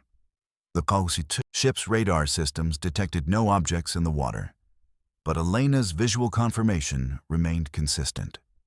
The investigation that followed involved Royal Caribbean's Corporate Safety Division, the U.S. Coast Guard, and maritime safety experts whose credentials Elena was never allowed to examine.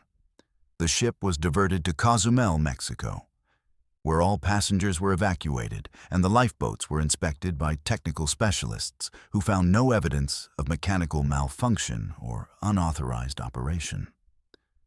During the investigation, Elena was interviewed extensively about her mental state, her training procedures, and her interpretation of the events she claimed to witness.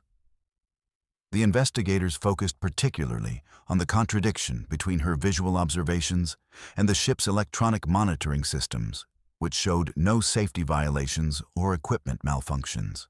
On the 4th day of investigation, Elena was informed that her account of the lifeboat incident was inconsistent with physical evidence and system data. The lead investigator explained that she had experienced acute stress-induced hallucinations triggered by the responsibility of managing a large-scale safety drill. The lifeboats she claimed to see in the water were dismissed as optical illusions caused by sun glare and ocean reflections. Royal Caribbean offered Elena a transfer to shore-based safety consulting with full benefits and a generous severance package, contingent on signing a comprehensive non-disclosure agreement. The terms prohibited her from discussing the November 12th incident with maritime safety organizations, media outlets, or other cruise industry professionals. Elena reluctantly accepted the offer, but has never worked in maritime safety again. The incident destroyed her confidence in emergency procedures and her trust in safety systems. She now works as a corporate safety trainer for a manufacturing company in Miami. But she has developed severe anxiety around water and refuses to travel on any type of boat or ship. The Allure of the Seas continues its Caribbean cruises with enhanced safety monitoring systems and additional backup controls for lifeboat operations. The safety drill procedures have been modified to include increased supervision and electronic monitoring of passenger behavior during evacuation exercises. But crew members report ongoing issues with lifeboat systems that occasionally show signs of unauthorized activation. And safety officers have been quietly briefed on protocols for managing passenger behavior during what Royal Caribbean classifies as anomalous drill responses. Elena Petrov still follows maritime safety news obsessively and has discovered disturbing patterns across the cruise industry. Safety officers who leave the maritime field after experiencing impossible equipment malfunctions, lifeboat systems that operate without human control, and emergency drills that result in passenger behavior that defies explanation. Sometimes, late at night, she finds herself checking ocean current maps and weather reports for the Caribbean waters, where she once saw 500 passengers drifting in lifeboats that maritime authorities insist never existed. Let's move to our seventh story, and this one will make you question reality itself. Our seventh story takes us to the communication center of the Royal Princess, where an officer received messages from the future that warned of disasters yet to come. David Kim had been working as a communications officer for 12 years when he encountered something that would force him into early medical retirement at the age of 35. As the senior communications specialist aboard Princess Cruises' Royal Princess, David was responsible for maintaining all radio communications, satellite connections, and emergency communication systems during the ship's 7-day Alaska Inside Passage voyage from Seattle. His expertise in maritime communication technology had been developed through extensive training with the Federal Communications Commission and years of experience managing complex communication networks on some of the cruise industry's most sophisticated vessels. David held advanced certifications in maritime radio operations, satellite communication systems, and emergency broadcasting protocols. He was fluent in English, Korean, and Japanese, making him valuable for communicating with international maritime authorities and coordinating with vessels from various countries during the ship's passage through Alaskan waters. His colleagues respected his technical knowledge and his ability to maintain clear communication links even during challenging weather conditions in some of the world's most remote waters. The Royal Princess was one of Princess Cruises' Grand Class ships, carrying 3,600 passengers and 1,200 crew members through the pristine wilderness of Alaska's Inside Passage. Visiting ports including Juneau, Skagway, and Ketchikan. David's communication center was located on Deck 9, equipped with state-of-the-art radio equipment, satellite communication arrays, and redundant emergency systems designed to ensure constant contact with the U.S. Coast Guard and other vessels operating in Alaskan waters. But on the night of September 18, 2021, during what should have been a routine voyage through the Lynn Canal toward Skagway, David would encounter something that challenged everything he thought he knew about communication technology and the nature of time itself. It began at 11:42 p.m., during a severe storm that had developed unexpectedly as the ship navigated through the narrow waterways between towering mountains and glacial fjords. The storm had intensified rapidly, with winds reaching 45 knots and waves building to 15 feet.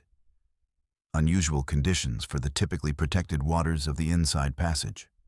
David was monitoring multiple communication channels, maintaining contact with the Coast Guard station in Juneau, and coordinating with other vessels in the area to ensure safe passage through the increasingly dangerous weather conditions.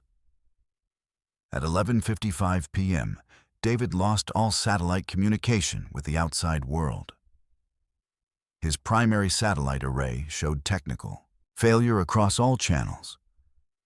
His backup satellite system displayed error messages he had never seen before. And his emergency communication equipment indicated complete signal loss from all satellites in the region. According to his instruments, the Royal Princess had become completely isolated from all external communication networks. "Bridge, this is communications," David reported to Captain Lisa Morrison. "We've lost all satellite communication capabilities. I'm showing complete system failure across all external communication channels. We're effectively cut off from all shore-based communication." Captain Morrison's response was immediate. "David, that's impossible. We have redundant systems specifically designed to prevent total communication blackout. Keep working to restore contact." But as David worked frantically to restore communication links, something even more disturbing began happening. His radio equipment started receiving transmissions that should have been impossible given the complete satellite failure he was experiencing. The transmissions were coming through clearly on multiple frequencies, but they contained information that defied all logic. At 12:17 a.m., David received a clear radio transmission on the emergency frequency. "Royal Princess, this is Coast Guard Station Juneau. We're receiving your distress signal regarding the engine room fire that will occur in 47 minutes. Emergency response teams are being dispatched to your location." David immediately contacted the bridge.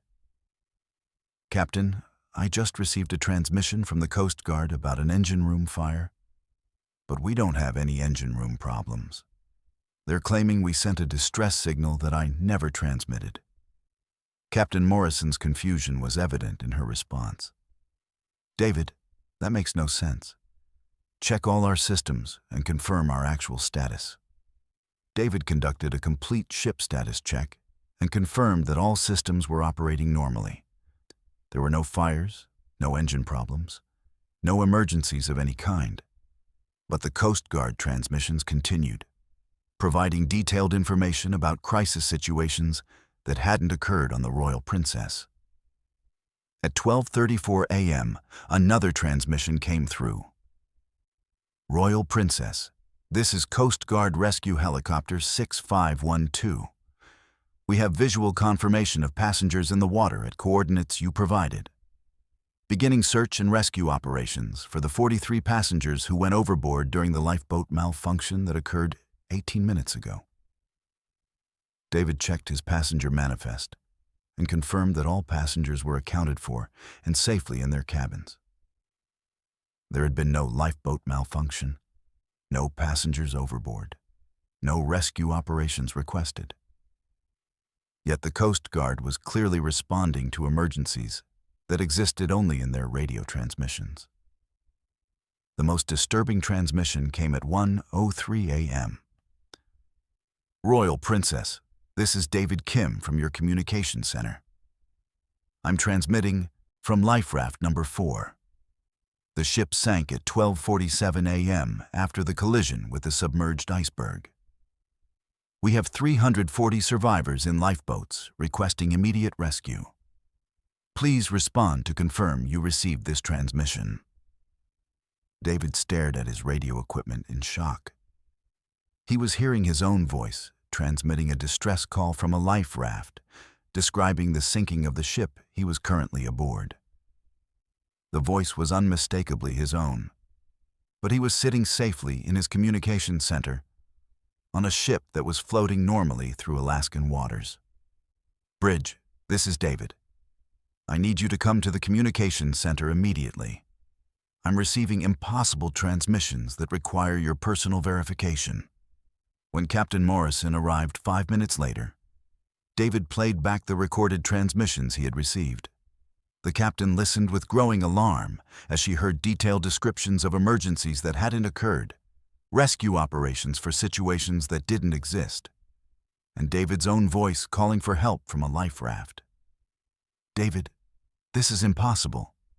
These transmissions describe events that haven't happened." "But the voices are clearly identified Coast Guard personnel I've worked with for years, and that's definitely your voice in the final transmission. How can you be receiving radio calls from yourself?"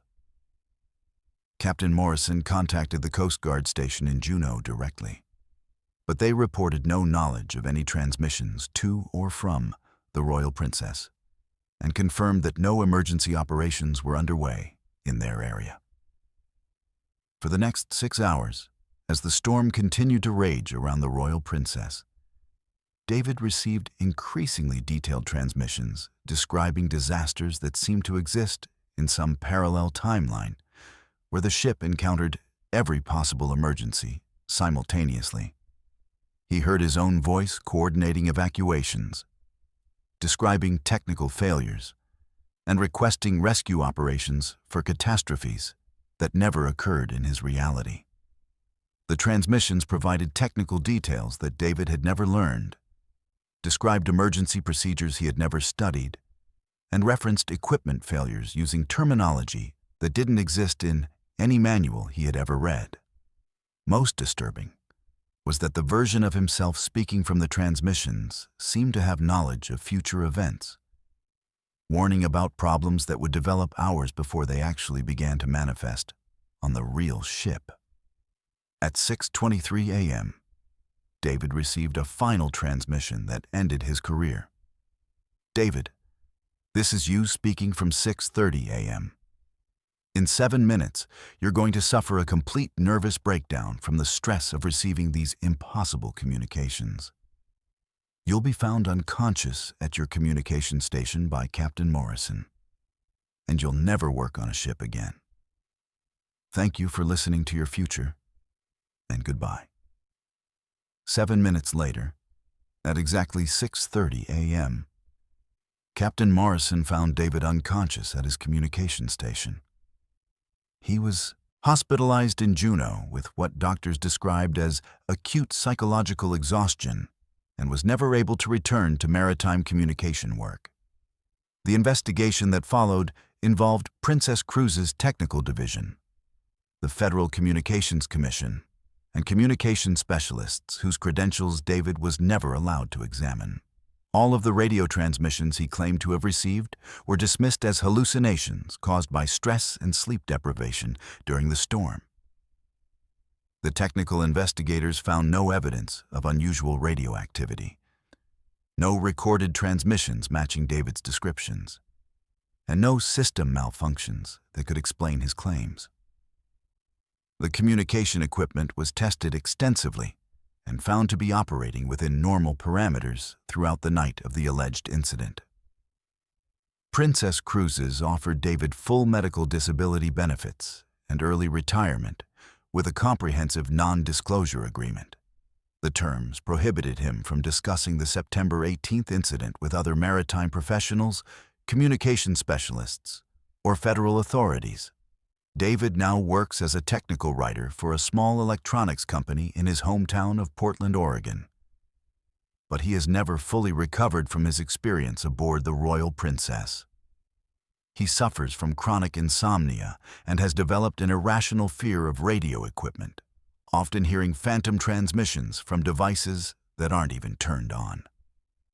The Royal Princess continues its Alaska cruises with a new communications officer. The communications center where David worked has been equipped with enhanced psychological support systems and additional backup communication equipment. But crew members report that radio operators occasionally receive strange transmissions during severe weather. And the ship's communication logs contain unexplained entries that appear to describe events that never occurred. David Kim still monitors maritime communication frequencies obsessively from his home, searching for similar incidents and hoping to find other communication officers who have received impossible transmissions. Sometimes, late at night, he hears his own voice on emergency frequencies, calling for help from disasters that exist only in the space between radio waves and the uncertain boundary between present and future time. Let's move to our 8th story, and this one will make you never want to attend another cruise ship show. Our 8th story brings us to the entertainment deck, where performance becomes pure terror. This one happened in the main theater of the Carnival Horizon, where actors performed scenes they never rehearsed. Rebecca had been working as an entertainment director for 6 years when she encountered something that would force her to leave the cruise industry forever at the age of 28.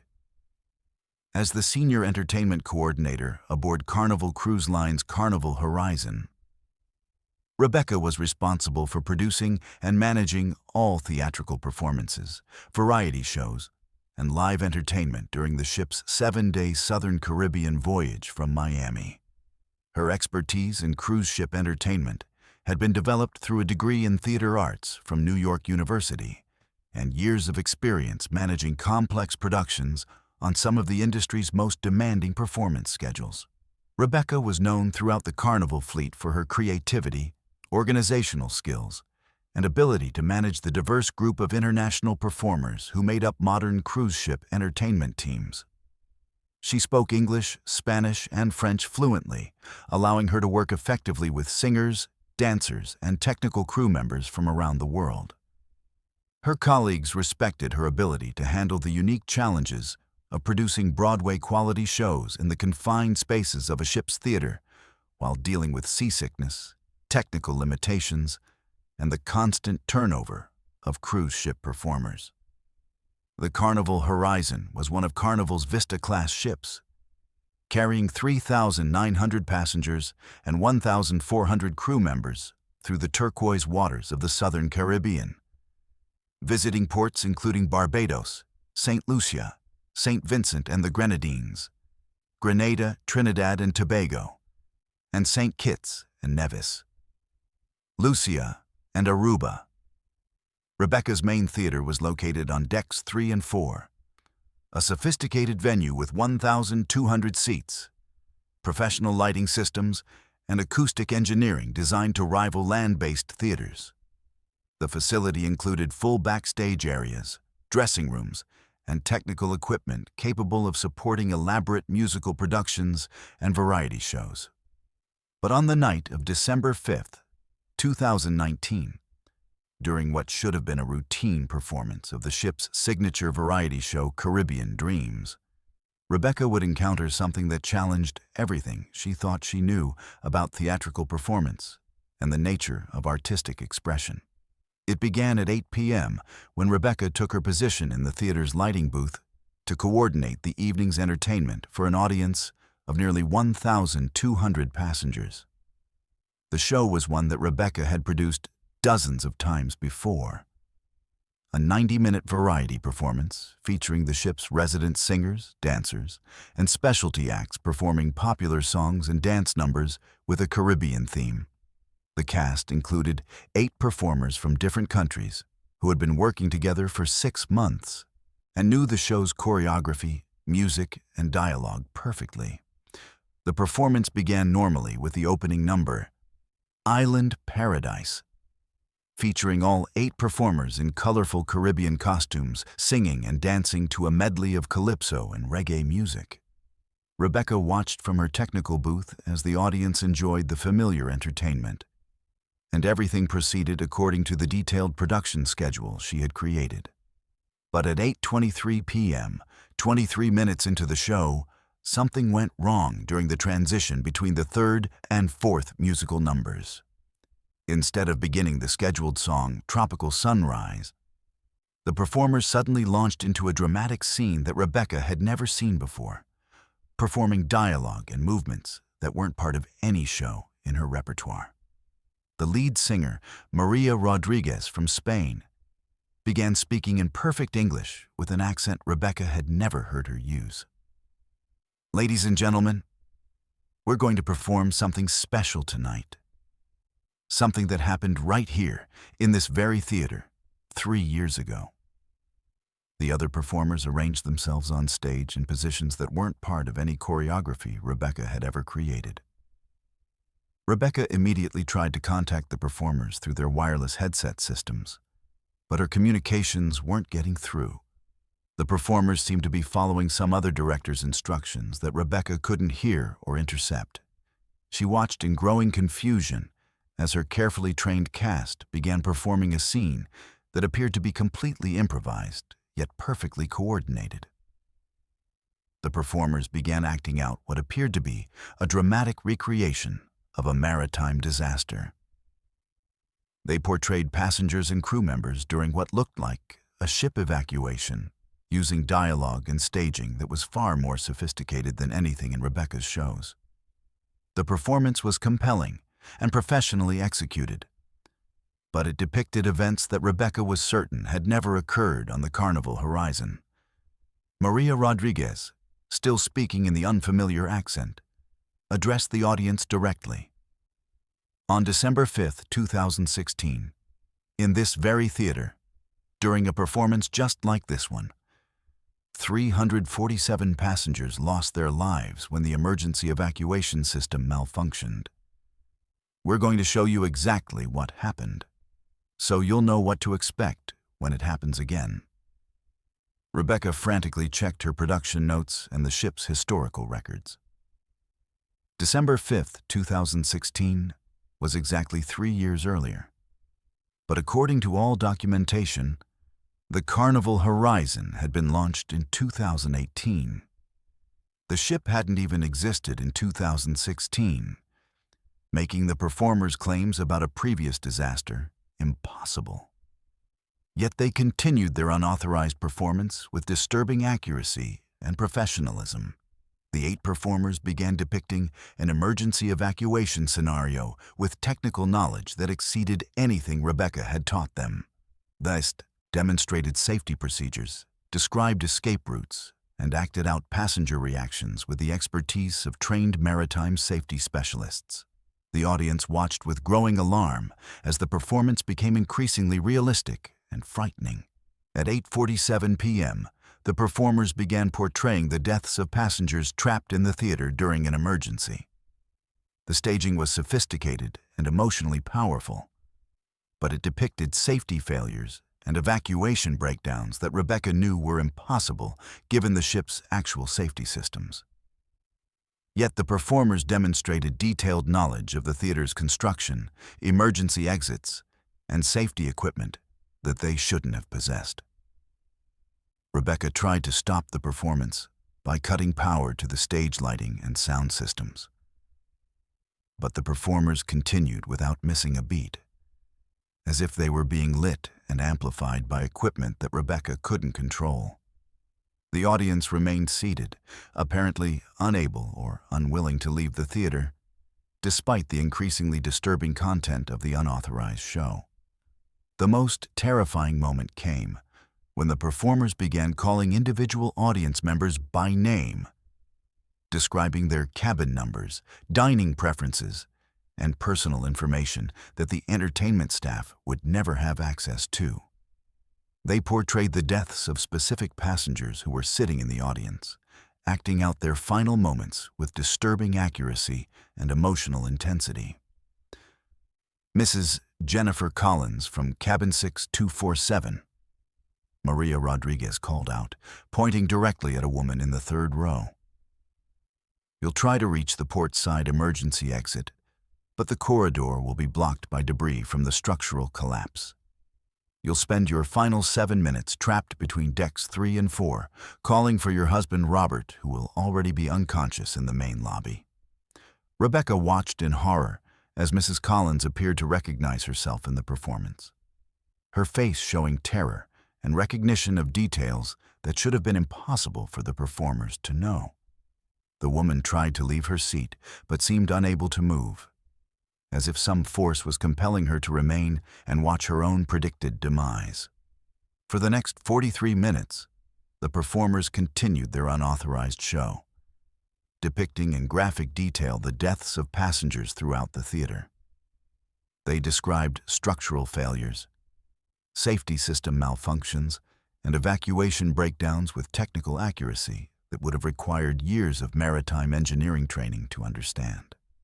At 9:30 p.m., 90 minutes after the show had begun, the performers suddenly stopped their disturbing performance and returned to their original positions for the scheduled finale of Caribbean Dreams. They completed the show's final number exactly as Rebecca had choreographed it, as if the previous hour of unauthorized performance had never occurred. When the curtain closed and the audience began to leave, Rebecca rushed backstage to confront her performers. But when she asked them about the unauthorized performance, all 8 cast members looked at her with genuine confusion. "Rebecca, what unauthorized performance?" asked Maria Rodriguez, speaking in her normal Spanish accent. "We performed Caribbean Dreams, exactly as scheduled. The show went perfectly. The audience loved it. Did you see something different from the lighting booth?" Rebecca reviewed the video recordings from the theater's documentation cameras. But the footage showed only the standard 90-minute performance of Caribbean Dreams, with no unauthorized scenes or disturbing content. According to the recorded evidence, the performers had executed the show exactly as scheduled, and the audience had enjoyed a normal evening of cruise ship entertainment. The investigation that followed involved Carnival's entertainment division, maritime safety inspectors, and psychological specialists whose credentials Rebecca was never allowed to examine. She was interviewed extensively about her mental state, her relationship with the performers, and her interpretation of events that no one else claimed to have witnessed. Rebecca was informed that she had experienced acute stress-induced hallucinations combined with false memory syndrome, caused by the pressures of managing complex entertainment productions. The investigators explained that her mind had created elaborate false memories of events that had never occurred, triggered by her subconscious fears about passenger safety and entertainment responsibilities. Carnival offered Rebecca a transfer to shore-based entertainment consulting with full benefits and early retirement, contingent on signing a comprehensive non-disclosure agreement. The terms prohibited her from discussing the December 5th incident with other entertainment professionals, maritime authorities, or media outlets. Rebecca reluctantly accepted the offer and now works as a corporate event planner in Orlando, Florida. But she has never returned to theatrical work. The incident destroyed her confidence in live performance and her trust in her own perceptions. She suffers from chronic nightmares about passengers trapped in theaters and has developed severe anxiety around large audiences. The Carnival Horizon continues its Caribbean cruises with a new entertainment director. The main theater where Rebecca worked has been equipped with enhanced audio-visual recording equipment and additional psychological support resources for entertainment staff. But crew members report that performers occasionally break into unauthorized scenes during shows, and theater staff have been quietly briefed on protocols for managing what Carnival classifies as performance deviation incidents. Rebecca still follows cruise ship entertainment news obsessively and has discovered disturbing patterns across the industry. Entertainment directors who leave the maritime field after experiencing impossible performance situations, shows that depict events that never occurred, and audiences who report seeing performances that weren't officially scheduled. Sometimes, late at night, she finds herself researching the construction dates of cruise ships, trying to verify whether the Carnival Horizon could have existed in 2016, and whether 347 passengers really died in a theater that may not have been built yet. Let's move to our final story, and this one involves the highest authority on any ship. Our 9th story takes us to the bridge of the Costa Fortuna, where a veteran captain discovered that his ship was navigating to places that don't exist. Captain Miguel Santos had been commanding cruise ships for 25 years when he encountered something that would force him into early retirement at the age of 52. As the master of Costa Cruises' Costa Fortuna, Miguel was responsible for safely navigating one of the Mediterranean's most popular cruise routes. carrying 3,470 passengers and 1,100 crew members from Barcelona through the French Riviera, Italian coast, and Greek islands. His expertise in Mediterranean navigation had been developed through decades of experience in some of the world's most challenging waters, and his impeccable safety record had made him one of Costa's most trusted captains. Miguel held a master mariner's license from the Spanish Maritime Authority and had commanded vessels ranging from cargo ships to luxury cruise liners before joining Costa's fleet. He was fluent in Spanish, Italian, English, and French, essential skills for navigating the international waters of the Mediterranean and communicating with port authorities across multiple countries. His colleagues respected his meticulous attention to navigation safety and his ability to handle the complex logistics of managing a floating city through some of Europe's busiest shipping lanes. The Costa Fortuna was one of Costa's Concordia-class ships, a sophisticated vessel equipped with the most advanced navigation technology available to the cruise industry. Miguel's bridge was located on Deck 10, featuring state-of-the-art GPS systems, radar arrays, electronic chart displays, and satellite communication equipment designed to ensure precise navigation through the Mediterranean's complex coastlines and heavily trafficked waters. But on the morning of October 28, 2018, during what should have been a routine voyage from Barcelona to Civitavecchia, Miguel would encounter something that challenged everything he thought he knew about navigation and the fundamental nature of geography itself. It began at 6:15 a.m., during Miguel's routine review of the overnight navigation logs while the ship sailed through calm Mediterranean waters toward the Italian coast. Miguel's standard morning procedure involved checking the ship's position, reviewing weather reports, and confirming the day's navigation plan with his officers. The Costa Fortuna was following a well-established route that Miguel had navigated hundreds of times before, maintaining a steady course toward Civitavecchia, where passengers would disembark for tours of Rome and Vatican City. But when Miguel checked the ship's GPS position display, he discovered something that defied all logic. According to the navigation system, the Costa Fortuna was positioned at coordinates that placed the ship in the middle of the African desert, approximately 200 miles south of Cairo, Egypt.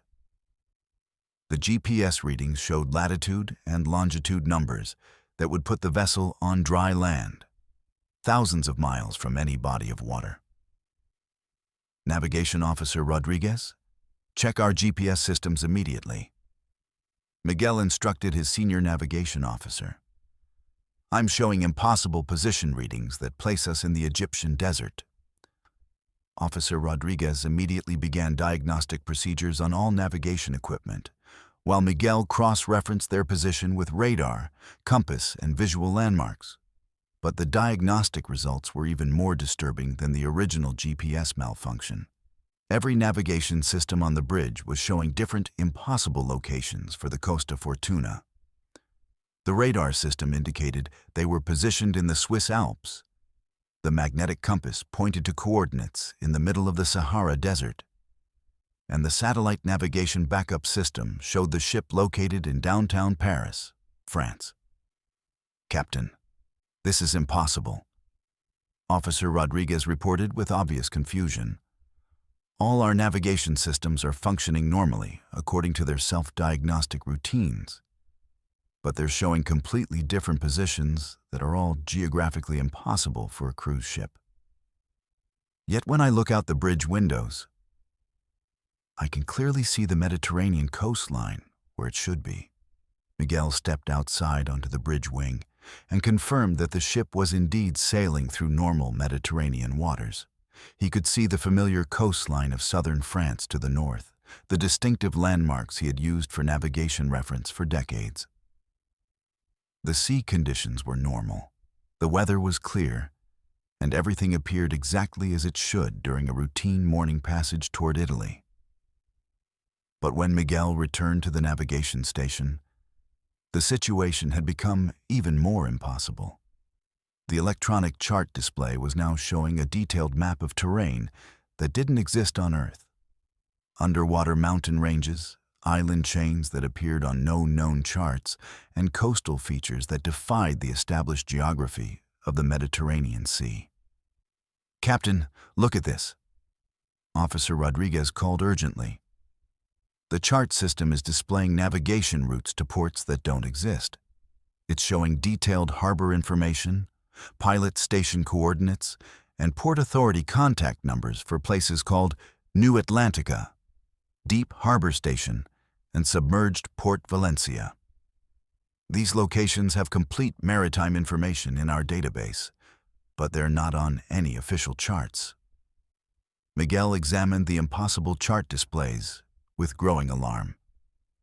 The navigation system was providing detailed information about ports and harbors that appeared to be located hundreds of feet underwater, complete with depth soundings, approach routes, and docking procedures. The system treated these underwater locations as normal Mediterranean ports, offering the same level of detail and navigation assistance that would be provided for real destinations like Barcelona or Rome. At 7:30 a.m., the situation escalated beyond impossible into the realm of the supernatural. The ship's autopilot system engaged itself without authorization and began steering the Costa Fortuna toward one of the underwater ports shown on the navigation charts. Miguel immediately attempted to disengage the autopilot and regain manual control of the ship, but the steering system wouldn't respond to his commands. "All stop engines," Miguel ordered. But the engine room reported that the propulsion system was also operating under some kind of automatic control that they couldn't override. The Costa Fortuna continued on its unauthorized course toward coordinates that, according to the charts, would take them to a port located 400 feet beneath the Mediterranean Sea. Miguel activated the ship's emergency communications system and attempted to contact Italian maritime authorities. But the radio responses he received were more disturbing than the navigation failures. When he reached what should have been the Italian Coast Guard, the voice that responded was speaking in a language he didn't recognize, providing detailed instructions for docking procedures at the underwater port of New Atlantica. "Costa Fortuna, this is New Atlantica Harbor Control," came the transmission in perfectly clear Italian, though Miguel was certain he had contacted the standard Italian Coast Guard frequency. "You are cleared for approach to berth 7, underwater dock level 3. Submerge to 400 feet and maintain current heading. Diving procedures will be automated upon arrival at the descent coordinates." Miguel checked and rechecked his radio equipment. But according to all his instruments, he was communicating on standard maritime emergency frequencies with legitimate Coast Guard authorities. Yet the instructions he was receiving were for navigation procedures that would sink his ship and kill everyone aboard. For the next 3 hours, as the Costa Fortuna continued its automated course toward the impossible destination, Miguel documented navigation readings that challenged his understanding of physics and geography. The ship's depth sounder began showing impossible underwater terrain, cities, harbors, and infrastructure that appeared to exist hundreds of feet beneath the Mediterranean Sea, complete with what looked like operational ports and shipping facilities. At 10:45 a.m., Miguel made the decision that would end his career. He activated the ship's general alarm and announced a navigation emergency to all passengers and crew. "This is Captain Santos. We are experiencing a complete navigation system failure that has compromised our ability to maintain safe course and position. All passengers and crew should prepare for potential emergency procedures." The response from Costa Cruises' corporate headquarters was immediate and devastating. Within minutes, Miguel received direct communication from the company's crisis management team, ordering him to cancel the emergency alert and continue normal operations. But when Miguel explained the navigation anomalies and unauthorized course changes, the corporate response defied his understanding of maritime safety protocols. Captain Santos, our satellite tracking shows the Costa Fortuna maintaining normal course and position toward Civitavecchia. All our monitoring systems indicate standard navigation parameters with no anomalies or system failures. Cancel the emergency alert immediately and continue scheduled operations. Miguel was forced to watch as his ship's automated systems continued steering toward underwater coordinates, while Costa's corporate monitoring systems showed normal navigation. The conflict between what he was experiencing on the bridge and what the company was seeing from their satellite tracking created an impossible situation that had no resolution in standard maritime procedures. At 2:15 p.m., just as the navigation system indicated the ship was approaching the descent coordinates for the underwater port, all the navigation anomalies suddenly stopped. The GPS systems returned to showing the correct Mediterranean position. The autopilot disengaged, and the electronic charts displayed normal geographical features. The Costa Fortuna resumed its scheduled course toward Civitavecchia as if nothing unusual had ever occurred. The investigation that followed was swift and comprehensive. Costa's technical division, maritime navigation specialists, and Italian maritime authorities conducted extensive testing of all the ship's navigation equipment. Every system was found to be functioning normally, with no evidence of the malfunctions Miguel had reported. Miguel was informed that he had experienced acute stress-induced hallucinations combined with navigation system misinterpretation, caused by the pressures of commanding a large passenger vessel. The investigators explained that his reports of underwater ports and impossible navigation readings were symptoms of psychological fatigue that had caused him to misinterpret normal system displays. Costa offered Miguel early retirement with full pension benefits, contingent on signing a comprehensive non-disclosure agreement that prohibited him from discussing the October 28th incident with other maritime professionals, navigation authorities, or safety organizations. Miguel reluctantly accepted the retirement package and now works as a sailing instructor at a small marina in Valencia, Spain, teaching navigation to recreational boaters. But he has never stopped monitoring Mediterranean shipping traffic and has discovered disturbing patterns of navigation anomalies reported by other captains who were subsequently forced into early retirement. The Costa Fortuna continues its Mediterranean routes with a new captain. The bridge where Miguel worked has been equipped with enhanced backup navigation systems and additional psychological support resources for bridge officers. But crew members report that navigation systems occasionally display impossible readings during certain weather conditions, and the ship's officers have been quietly briefed on protocols for managing what Costa classifies as navigation interpretation errors. Captain Miguel Santos still monitors maritime navigation frequencies from his small sailing school, listening for other captains who might be experiencing impossible navigation readings. Sometimes, late at night, he receives radio transmissions on emergency frequencies from ships requesting docking clearance at ports that exist only in the space between the surface of the sea and the mysterious cities that may be hidden in the depths below. These 9 stories represent just a fraction of the incidents that occur in the dark waters of the cruise industry every year. Maritime workers who have witnessed the unexplainable, passengers who have experienced the impossible, and ships that carry secrets far darker than the ocean depths they navigate. If you're a cruise ship worker with your own disturbing encounter, share it in the comments below. Every story will be investigated for potential future episodes. Your experience could be the next verified account featured on Mr. Nightveil.